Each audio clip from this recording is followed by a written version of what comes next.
4 महीने पहले एक सिमिलर केस हुआ था। एक ऐसा केस जिसके अंदर एक लड़की की लाश मिली थी, which is a physical evidence. 4 महीने is not really that long back. और ना ही कहीं पे मैंने कहा कि डिटेक्टिव अभिजीत ने उस केस में खुद को इन्वॉल्व किया था।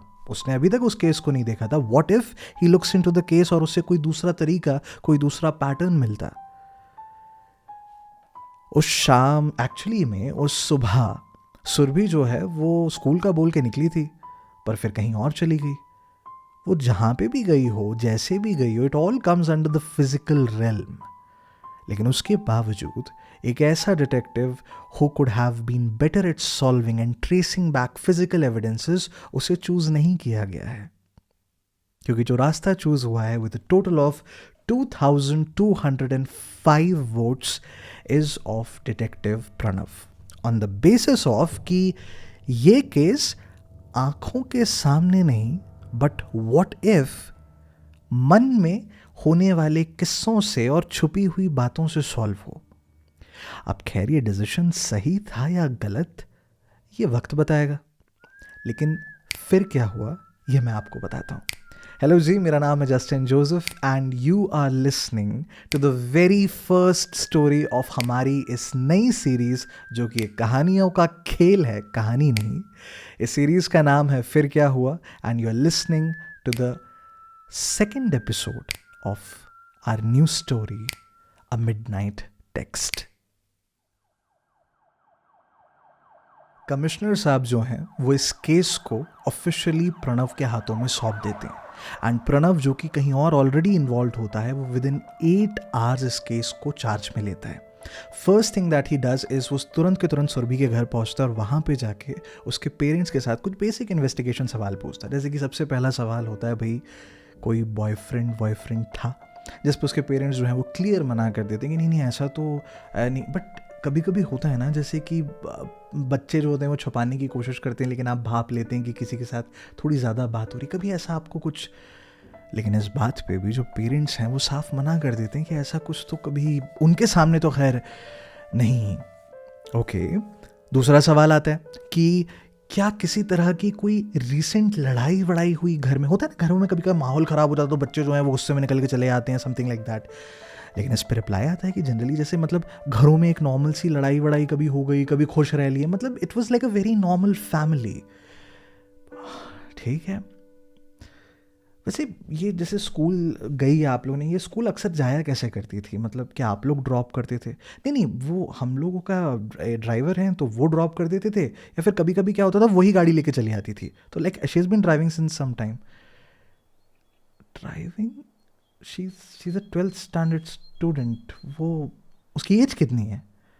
लेकिन जैसे ही वो सवाल पूछते हैं तो जो पेरेंट्स होते हैं वो एकदम से एम्बैरस हो जाते हैं, बिकॉज वो 2 मिनट के लिए भूल जाते हैं कि वो एक पुलिस ऑफिसर के सामने ये बोल रहे हैं कि हमारी लड़की जो है वो तो 16-17 साल की उम्र से गाड़ी लेकर के स्कूल जा रही है, नॉट इवन अ स्कूटी और something, she is driving a proper car. वो ऐसे देखता है, भैया यार क्या बोलें यहाँ पे। लेकिन फिर खैर, this is not of anything important. वो सही सवाल पे दोबारा से आते हैं कि हाल फिलहाल में was she under any sort of stress, like not about घर? कभी आपको ऐसा लगा कि वो खाना नहीं खा रही किसी बात से, या फिर उसको भूख नहीं है, वो बैठी है तो टेंशन में है, वो कहीं खोई खोई सी रहती है? जवाब नहीं आता है। Detective Pranav was trying to just grab something कि लाइक जिस दिन वो सुबह बोलकर निकली, क्या उसके एक दिन पहले कुछ अनयूजुअल हुआ किसी तरह की? आप एब्सोल्युटली नथिंग। प्रैक्टिकली प्रणव ये पकड़ने की कोशिश कर रहे थे कि is this a case towards kidnapping, is this a case towards कि किसी लवर के साथ भग गई है, इज दिस अ केस कि घर में कोई लड़ाई हो गई और वो लड़की ही भग गई है। कुछ समझ नहीं आ रहा था। बट एनी हाउ जितनी उसको बेसिक बातें पूछनी थी, करनी थी, उसने वहां पर करी। करने के बाद तुरंत के तुरंत वो सुरभि के स्कूल की तरफ निकलता है। स्कूल पहुंचता है, and while he is entering the school and while he is going towards the parking area and everything, Pranav कुछ ऑब्जर्व करता है। अब स्कूल के अंदर एंटर करने के बाद प्रणव भाई साहब जो हैं वो सबसे पहले जाकर के प्रिंसिपल साहब से मिलते हैं, because obviously is the authoritative figure, right. उनके साथ सुरभि से रिलेटेड बेसिक बातचीत करी जाती है, like understanding her track record in the school कि वो किस टाइप की एक स्टूडेंट थी. And the principal had next to nothing to contribute to the conversation because according to principal साहब she was like just any other kid. मतलब उसकी normal बातें करना, कभी कभी थोड़ी सी मस्ती मजाक कर लेना, टीचर्स के बीच में कभी लड़ाई और कभी वेरी नॉर्मल जो हर बच्चा कर रहा होता है. हाँ, वो कुछ टाइम पहले ये लोग बंक वंक में कुछ पकड़ाए गए थे, but is nothing unusual because हर बच्चे जो होते हैं वो कभी ना कभी ऐसे करते हैं. और 12th स्टैंडर्ड के बच्चे हैं तो मतलब जब ये बंक की बात सुनते हैं और बंक दोस्तों के साथ किया था पता चलता है, तो प्रणव का थोड़ा सा दिमाग चलता है कि there was a mention of these friends घर पे भी, केस फाइल में भी, यहाँ पे भी, तो वो इन दोस्तों से मिलना चाहता है. प्रणव जो है वो प्रिंसिपल साहब से कहता है to ask the kids to come. बच्चे जब पहुँचते हैं तो प्रिंसिपल साहब के सामने थोड़ी बहुत कॉन्वर्जेसन होती है, लेकिन उस कॉन्वर्जेसन में प्रणव समझ जाता है कि बच्चों को अलग से ले जाके बात करना बहुत ज़रूरी है बिकॉज प्रिंसिपल के सामने they were a bit awkward. It's understandable. दूसरे क्लासरूम की तरफ जाते हैं और वहां पे जाकर के they have a conversation. Pranav कई सारी इधर उधर की बातें कर करके माहौल को हल्का करने की कोशिश कर रहा था. क्यों? बिकॉज बच्चे नर्वस थे. उनकी दोस्त 3 दिनों से ऊपर हो चुका था और वो गायब थी. प्रणव इधर उधर की बातें करके बस एक सिग्नल का इंतजार कर रहा होता है. कौन सा सिग्नल? बहुत ईजी है. जब आप किसी के साथ ऐसा इंटरोगेशन वगैरह करते हैं तो टू अंडरस्टैंड कि आपके सामने वाला इंसान आपके साथ कंफर्टेबल है क्या, ये तभी पता चलता है जब वो आपसे किसी तरह का कोई सवाल पूछे. सवाल पूछा जाता है and Riya is the one who asked the question. सवाल होता है कि sir if you don't mind, I was like looking up on the internet and मुझे सब पता चला कि अगर ऐसे मिसिंग केसेस में and specially if the victim is a girl और लाइक वो पहले के लाइक 3 दिनों में नहीं मिलती है तो देयर इज़ अ चांस कि लाइक शी, और वो ये बोल रही होती है और उसकी आवाज़ हल्की हल्की सी भरने लगती. प्रणव समझ जाता है कि लड़की क्या बोलना चाह रही है. ए प्लीज़ ऐसे फालतू की बातों को ना डोंट लाइक दिस. स्टैटिस्टिक्स वाली जो बातें होती है ना, you should never solve a case by these things. Many a times आपको केस के अंदर जब आंसर निकल के आता है तो वी रियलाइज कि और इतना बड़ा पहाड़ सोचा था हुआ कुछ नहीं है. So don't think like that. Okay, just relax and let us see what. Pranav भी नॉर्मल करने की कोशिश करता है, पर वहाँ जितने होते हैं सबको पता होता है कि गड़बड़ तो हुई है कुछ ना कुछ. नहीं तो अचानक से एक लड़की यूँ गायब हो जाए. और खैर बातचीत थोड़ी और आगे बढ़ती है और इतने में रिसेस की घंटी बजती है. अब इन लोगों का क्या, इंट्रोगेशन को भी अब टाइम हो चुका था. अब वो कहते हैं नहीं आप लोग जाके खाना खा लो. तो बच्चे जो होते हैं वो पूछते कि नहीं आपको कुछ और, नहीं विल टॉक लेटर, अभी you please go and have some food करके बच्चों को रिसेस करने के लिए भेजा जाता है. एंड प्रणव भाई साहब जो हैं वो वापस प्रिंसिपल के ऑफिस की तरफ जाते हैं. प्रिंसिपल ऑफिस में जाते ही साथ सबसे पहले वो कुछ टीचर्स को बुलवाते हैं, स्पेशली द टीचर्स जो इनको क्लासेस में पढ़ाया वगैरह करते थे. जब सारे टीचर वहाँ पे बैठ करके बातें कर रहे होते हैं और जो प्रिंसिपल भी जिस तरीके से रिस्पॉन्स दे रहे होते हैं, इट वाज वेरी क्लियर सब लोग जितना कम बोल सकते हैं बोलने की कोशिश कर रहे थे. It had nothing probably to do with कि केस में कुछ रिक्वायर्ड है. It had everything to do with कि जैसी पुलिस का नाम आ जाता है ना तो everybody wants to have a distance कि कहीं गलती से केस वेस में हमारा नाम तो कुछ नहीं हो जाएगा, इधर उधर की बातों का इंजाम हम पे तो नहीं आ जाएगा. Everybody wanted to maintain some distance with the police. अब time is crucial in this case. Pranav भी एनी हाउ वो सबको डिसमिस करता है क्योंकि उसको कुछ भी यूज़फुल वहाँ पे ढंग का मिल नहीं रहा था. बट वाइल डिसमिसिंग उनमें से एक टीचर थी वैशाली मैम. वो उन्हें 2 मिनट के लिए रोकता है आउटसाइड द प्रिंसिपल्स ऑफिस और वहाँ पे वो मैम से पूछता है कि आई एम रियली सॉरी. मैं आपसे अंदर इसलिए नहीं पूछा because you take tuitions right like for school. और जब ये बोलती है तो वैशाली मैम थोड़ी सी नर्वस हो जाती है. एक्चुअली में स्कूल्स का एक नियम होता है कि जो स्कूल की टीचर्स होती हैं they can not take tuitions of the kids who are going to that school and specially if you are teaching that kid. हाँ मतलब टीचर्स लेती हैं भाई, अब बेचारों को उतनी सैलरी नहीं मिल रही जितनी मिलनी चाहिए एक टीचर को, तो इंसान अपने अपने सेकेंडरी इनकम सोचता है. लेकिन जैसे वो ये बोलती है तो प्रणव इमीडिएटली काम करने, listen I have nothing to do with it, मैं आपसे एक पर्सनल कन्वर्सेशन करना चाह रहा था, जैसे जब ये ट्यूशन्स वगैरह में आपके पास आती है तो आपने कभी नोटिस किया है इसके साथ में कभी कोई लड़का हो या इसका कोई ज़्यादा दोस्त हो जिसको ज़्यादा पता हो इस केस वेस के बारे में? तो मैम ऐसे थोड़ा सा सोचती हैं नहीं, मतलब जितने टाइम तक शी वॉज विथ मी ऐसा तो कभी मतलब रहा नहीं. I mean I never saw any of this guys coming on. वो अपने उससे ही आती थी and she used to like leave. बाकी after my tuitions and all अब वो जहाँ जाती है उस हिसाब से फिर आई डोंट नो. अभी जहाँ जाती है मतलब आपकी ट्यूशन में नहीं आती वो? नहीं, वो तो लास्ट ईयर तक मेरे यहाँ पे आती थी and then I think 11th के एंड में and then in 12th specially वो उसने कम्प्लीटली लीव कर दिया था एंड 12th में कहीं और जाती है. आई मीन आप उनके पेरेंट्स से पूछ सकते हैं. या ओके. प्रणव जो है वो मैम को बाय कहता है बिकॉज अभी अभी मैम ने एक ऐसी चीज़ कही थी जिससे प्रणव के दिमाग की सारी घंटियां बज चुकी थी. According to the parents of Surabhi वो वैशाली मैम की ट्यूशन में जाती थी. But according to ma'am 12th standard में उसने अपना ट्यूशन ही बदल लिया था. She was going some place else. तो ट्यूशन की फीस कहां पे दी जा रही थी? कहां जा रही थी वो उतने वक्त के लिए? क्या वो किसी दूसरे ट्यूशन जा रही थी या क्या करें? क्योंकि this was something very critical for the case. वो अंदर प्रिंसिपल रूम में आता है कुछ बात करने के लिए कि इतने में जो प्रिंसिपल होते हैं वो उसको इन्फॉर्म करते हैं, sir just wanted to let you know that the parents of the kids have been informed. तो वो कुछ टाइम में आपने फ़ोन लगाया क्या पेरेंट्स को? जी वो अब आपने इंटरोगेशन वगैरह भी चल रहा है. तो अरे तो भाई मैं तो did I try to harass any kid और समथिंग लाइक दैट? आपने पेरेंट्स को भी क्यों इन्वॉल्व किया? Sir it is kind of like mandatory for the school to tell the parents that उनके बच्चों को police interrogate. I hope you know you not wrong but it's आप समझ रहे हैं. अभी पेरेंट्स आएंगे and then they will be like कि आप हमारे बच्चों, then they will try to get the lawyers. We don't have that much time sir. You should. Pranav यहाँ पे ऐसे खड़ा होता है पर इतने में जो प्रिंसिपल साहब होते हैं वो रिटर्न बोल पाते हैं, listen sir I don't think I have done anything wrong. Okay I as a principal have to follow the law. If the parents tomorrow come and ask me कि आपने बच्चे जब इंटरोगेट हो रहे थे तो आपने हमें बताया नहीं, द पुलिस वाज कमिंग, कि आपकी रिस्पॉन्सिबिलिटी नहीं बनती, then what should I do? I was just following what needs to be done. Sir ji if you were following what needs to be done तो मुझे एक बात बताइए, एक लड़की जो है वो 16-17 साल की उम्र में कार लेके आपके स्कूल में आ रही है, कार अलाउड है आपके यहाँ पे बच्चों को लाना? Please don't talk about these stupid laws in front of me.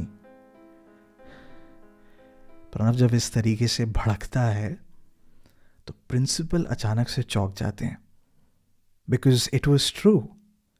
अगर सुरभि वो कार लेकर आ रही थी तो it was not allowed. In that entire time जब प्रणव उस स्कूल से वहां तक आ रहा होता है, ही नोटिसेस दैट वो जो पार्किंग स्पेस होता है वहां पे टीचर्स पार्किंग स्पेस लिखा होता है. तो अगर टीचर का पार्किंग स्पेस था तो ये गाड़ी रखती कहाँ थी? वहाँ पे. वहाँ रखना अलाउड क्यों था? इसके लिए एक्सेप्शन क्यों था?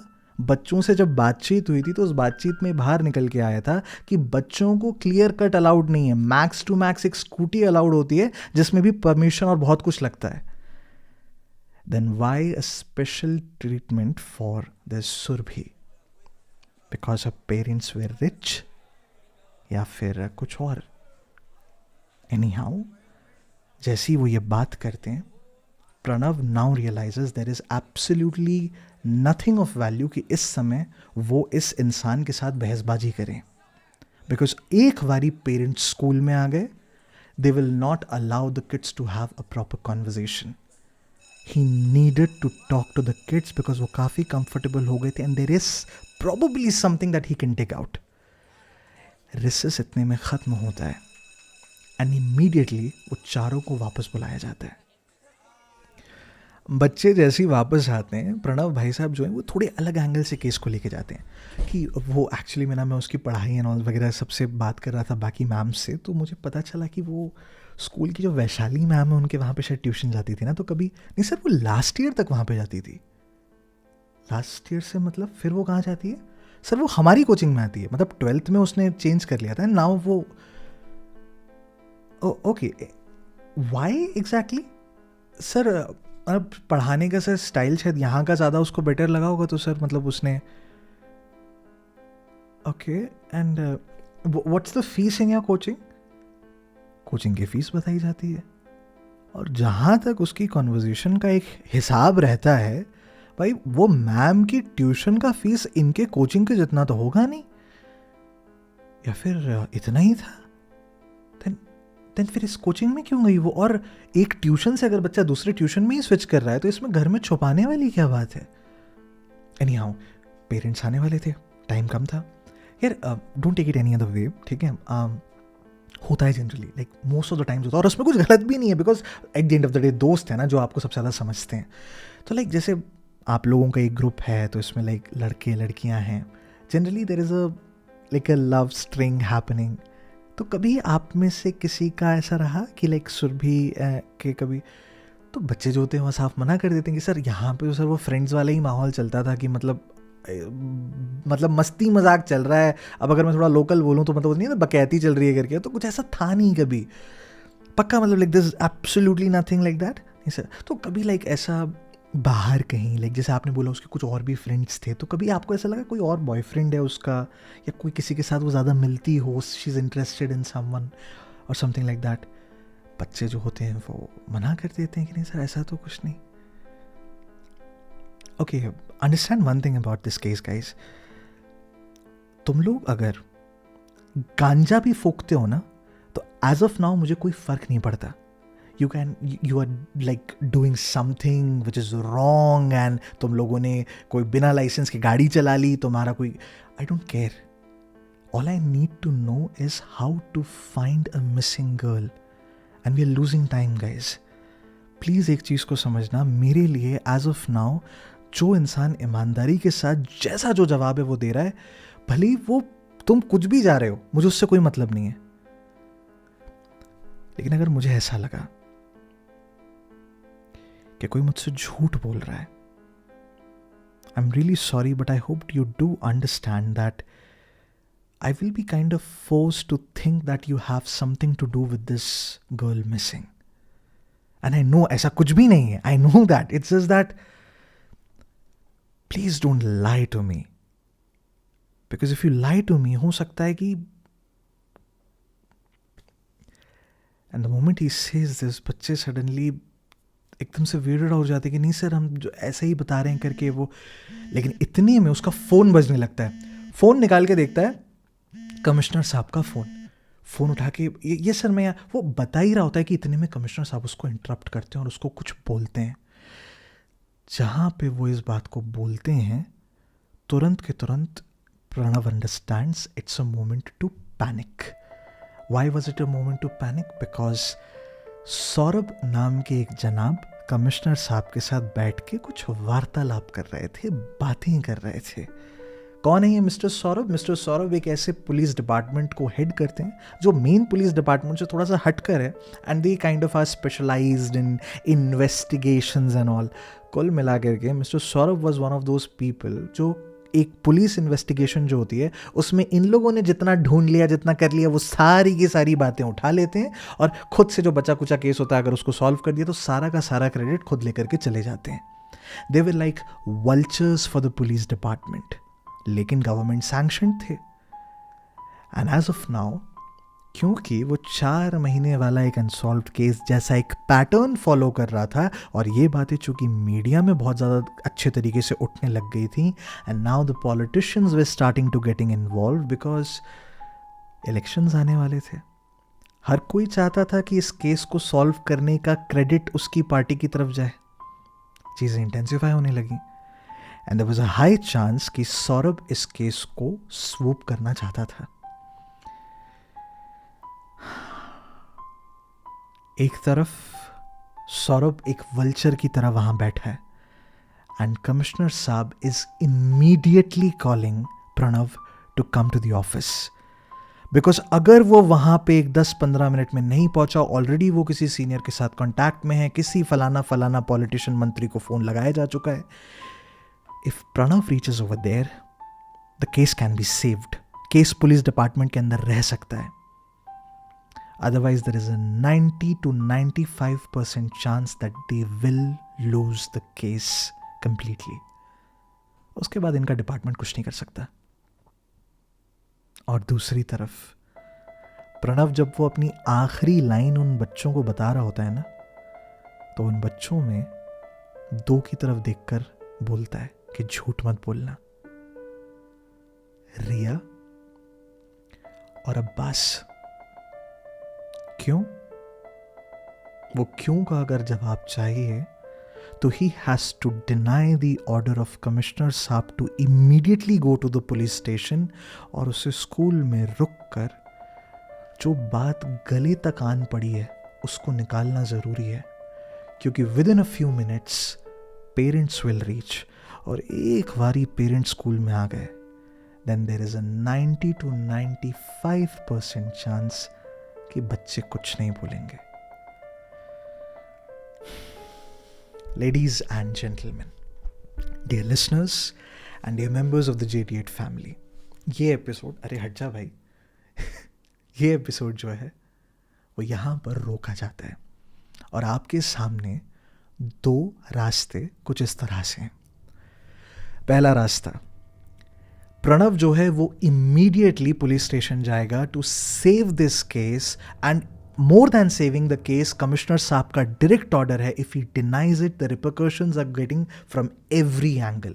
वो अगर वहां नहीं पहुंचता, there is a very very very good chance that the case is lost. Saurabh नाम के जो ये जनाब आए थे, he will take away the case. पहला रास्ता. दूसरा रास्ता, प्रणव कमिश्नर का ऑर्डर डिनाई करके 10 मिनट में नहीं पहुंचेगा पर जल्दी नहीं पहुंच पाएगा, and by that time there is a 90-95% chance कि वो केस उनके हाथ से गया. But he stage in the school, and वो बात जो उसके हिसाब से अब्बास और रिया के चेहरे पर थी, कुछ चोरी थी जो वो छुपा रहे थे, वो उस बात को बाहर निकालना चाहता था. He stays in the school and he digs it out. क्या लगता है कौन से रास्ते से इस कहानी को आगे बढ़ाना चाहिए? दोनों रास्ते आप लोगों के सामने हैं. नीचे जो कमेंट सेक्शन होगा ना, उसमें पिन्ड मिलेंगे, और अगर YouTube का कमेंट सेक्शन आप देख रहे हो तो उसमें मैंने अपनी तरफ से, मेरे ऑफिशियल अकाउंट की तरफ से 2 कमेंट्स डाले हुए हैं. उसको मैंने हार्ट भी करके रखा है, तो कमेंट्स में थोड़ा स्क्रॉल करोगे तो आपको मिल जाएगा.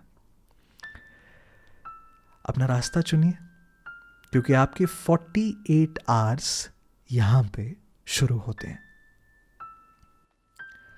एपिसोड नंबर 3 की कीमत तय कर दी गई है.